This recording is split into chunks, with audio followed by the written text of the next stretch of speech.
आज बैठे बैठे बचपन की बातें, बचपन के दिन याद आ गए। और उस वक्त ये गाना, ये सॉन्ग बहुत चलता था। मेरे बचपन के दिन कितने अच्छे थे। आज बैठे बेखाए क्यों याद आ गए। मेरा बचपन किसी मौला दे गई। मेरे बचपन के दिन। आज बैठे बैठे बस मूड हो गया। मैं अपने बचपन की बातें सोचती रही और मुझे अच्छा लगा, बहुत अच्छा लगा। ये जिया का दौर था। और ना, हमारी अम्मी और हमारी नानी के बीच में जो डिस्टेंस था ना घर का, वो बहुत बहुत खूबसूरत डिस्टेंस भी था। खूबसूरत इसलिए था कि जर्मन सेंटर था और हरियाली थी। मतलब वो जो रेलवे कोठियाँ होती हैं वो थी, उनमें आपको पता है हरियाली बहुत होती है, दरख्त बहुत होते हैं। और बड़ा अच्छा सा रास्ता था। तो मैं सबसे बड़ी थी, तो मैं ना बड़े बहन भाइयों को लेके ना अक्सर नानी के घर जाया करती थी। फिर हम सैर तफरी करके नानी के घर से खा पी कर जो बच्चे का शुगर होता है, तो वापस फिर अपने बहन भाइयों को बड़ी जिम्मेदारी के साथ लेकर तो मैं वापस घर भी आया करते थे। उस वक्त लोग भी बहुत सादा से थे। बहुत मतलब ये कह रहे हैं कि इंजॉयमेंट बहुत अच्छी सी थी, सादगी बहुत थी, मोहब्बत और खुलूस बहुत था। तो मैं आपको एक वाक्य सुनाती हूँ। आज मुझे याद आया तो मेरी हंसी निकल गई। मुझे एकदम ये ख्याल आया, तो मैंने कहा चले आप लोगों से भी शेयर करूँ। एक मतलब ना, मैं अपने मेरी दो बहनें थी मेरे साथ और भाई था मेरे साथ। तो मैं नानी के घर से ना मतलब शाम होने वाली थी, तो मैंने कहा चलाओ घर चलते हैं। खाना वाना खा के तो नानी के घर से मैं निकली हूँ तीनों को लेकर। तो जैसे ही जर्मन सेंटर के सामने आई हूँ ना, तो पीछे से मैं कुत्ता भौंकता हुआ आ रहा था। हम डर गए। अच्छा, आपको पता है वो जो टहनी का दर्ख्त होता है, टहनी का दर्ख्त होता है, वो ऐसे करके ना यूं लगा हुआ था। मतलब ऐसे होके थोड़ा सा कम था और फिर यूं था। तो बड़ी प्रैक्टिस थी मुझे भी उस वक्त दफ्तरों पे चढ़ने की, जंगलों पे चढ़ने की बड़ी प्रैक्टिस थी। बचपन में था, कुछ ये था कि आपको पता है। अच्छा, वो माहौल भी बड़े अच्छे थे। तो अब कुत्ते से बचने के लिए ना मेरी तो एक बहन और एक भाई फौरन ही दरख्त के ऊपर चढ़ गए। उनको मैंने चढ़ा दिया। तो छोटी बहन थी ना, तो मैंने सोचा कि वो चढ़ने में टाइम लेगी, पहले मैं चढ़ जाऊँ फिर मैं इसको ऊपर यूं खींच लूंगी। अच्छा, मैं जब जैसी दरख्त पे चढ़ी हूँ ना, तो वो जो सिस्टर थी ना मेरी छोटी, उसको मैंने यूं हाथ दिया कि मैं उसको उठाऊं ऊपर की तरफ खींचूं। कुत्ता क्योंकि बहुत तेज से भागता हुआ आ रहा था, भौंकता हुआ आ रहा था बकायदा। हम खौफजदा हो चुके हुए थे और आ भी हमारी ही तरफ रहा था। अच्छा, बहन जो थी ना उसने मुझे खौफ के मारे हाथ बिल्कुल नहीं पकड़ाया। तो मैं नीचे मैंने जंप की कि मैं तुम्हें कह रही हूँ मुझे हाथ पकड़ाओ, कुत्ता करीब आ गया। वाकई में इतने में बोलते बोलते ही कुत्ता करीब आ गया। तो जैसे ही वो करीब आया ना, तो वो मेरी छोटी बहन ना जोर जोर से चीखे, जो खौफ से चीखे नहीं मारते हैं, तो उसके मुंह से चीखें निकल गई देखते यार। और जैसे मैं भी चीखने लग गई।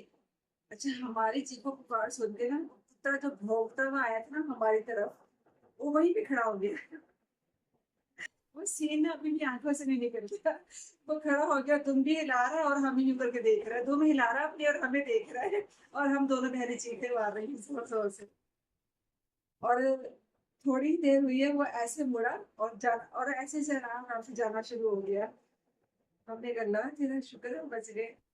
अब वो जो मेरे बहन भाई पर तरफ पे चढ़े हुए थे ना, वो हमें देख देख कर हंसे, जोर जोर से हंसे। और इधर हमारा त्राण निकला हुआ था, चीखे मार मार के जान निकली थी हमारी। और कुत्ता हम ही से डर गया, हमसे डर के तो मुड़ के चला गया। अच्छा, फिर उन दोनों को मैंने उतारा नीचे, उतारा फिर हम घर पहुंचे। तो ना अब ना घर जब पहुंचे ना, तो याद ही नहीं रहा अम्मी से जिक्र करना। छोटी बहन ने ना नेक्स्ट डे ना अम्मी को बताया, सारी बात बताई। अम्मी मेरी बहुत सादा सी है, अल्लाह उन्हें जिंदगी सेहत दे। अपने जबान में रखे। अम्मी बहुत सादा सी तबीयत की है। अम्मी मुझे कह रही क्या हुआ था, मैंने इनको सारा सीन बताया ना, तो मैंने कहा शुक्र करो। पहले तो अम्मी हंसती रही, फिर कहती है शुक्र करो मैंने बचा लिया। तो था तुम लोगों की चीखें सुन के डर के भाग गया, ये तो हमला कर देता। आज यकीन करें बैठे बैठे मुझे वो सीन याद आ गया, वो कुत्ते का हमारा चीखकर सुनकर मुड़ जाना। वो सीन याद आया मेरा, मैं एकदम ही ना बेसाख्ता ही मैं हंस पड़ी। मैंने कहा चलो, जहाँ इतनी बातें हम लोग इस्लाम में शेयर करते हैं, वहाँ ये सब भी जिंदगी का हिस्सा है। ये भी शेयर करूंगी आप लोगों से। बचपन तो बचपन ही होता है ना, और वो बचपन जो बहुत सादगी से गुजरा हो और बहुत अच्छी तरीके से गुजरा हो, इसकी तो बात ही कुछ है। अब आजकल के बच्चों को वो बचपन कहाँ नसीब है। बच्चों के अब तो आजकल के बच्चों के लिए तो डर और खौफ ज्यादा पैदा हो चुका है। जिस तरह के हालात बन चुके हैं। पहले तो हम लोग गली मोहल्ले में सारी जो गली की और मोहल्ले की जितने भी लड़कियां होती थी, हम सब और जितने लड़के हुआ करते थे, हम मिलकर खेला करते थे।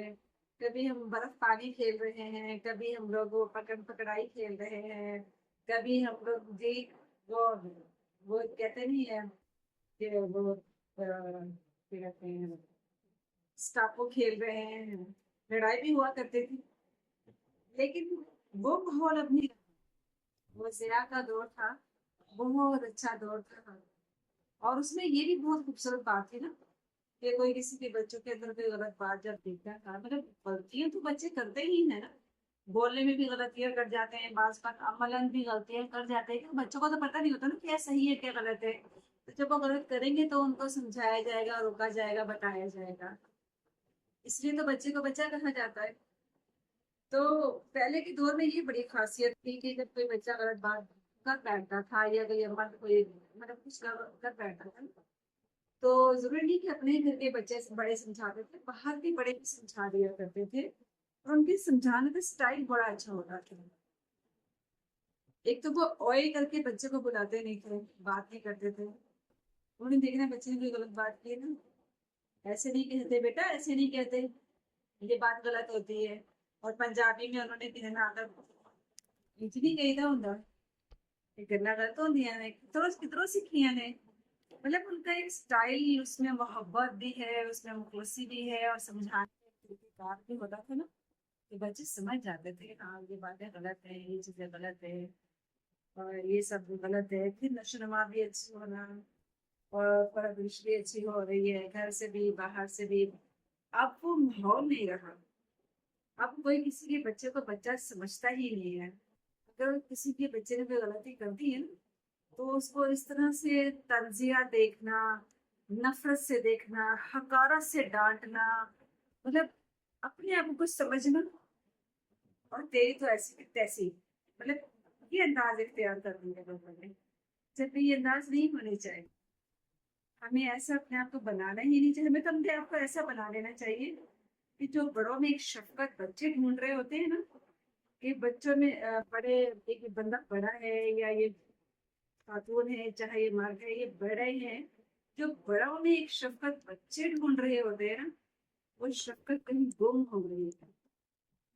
हमें चाहिए कि उस शफकत से हम काम लें, ताकि बच्चों को जो शफकत देने को मिलती है। और बच्चों का भी जो माजी है, जो बच्चों की माजी की यादें है ना, जैसे आज हमें याद आ गई, और हम अच्छा महसूस किया, आपसे शेयर किया, इस तरह बच्चे भी शेयर करें। उन्हें भी एक वक्त आएगा जिंदगी में, जब वो बैठेंगे तो सोचेंगे कि हाँ ये बात हुई थी, तो हमें फलां ने बड़ी शफ़क़त से समझा दिया था, बड़े प्यार से, बड़ी नरमी से हैंडल किया था। तो ये लम्हे जो होते हैं ना, वो यादगार हमें बन जाया करते हैं। ये दिल को कभी कभी सुकून भी दिया है। तो चलिए, एक नए अज़्म के साथ, एक शफ़क़त लेकर आज के बड़ों पर चलना चाहिए, इस सोच के साथ कदम उठाएंगे। ये देखिए ना, दिए से दिया जलता है, अच्छाई से अच्छाई पनपती है, तो अच्छाई को ही अपना लिया जाए। ताकि हम भी यादगार कर सकें।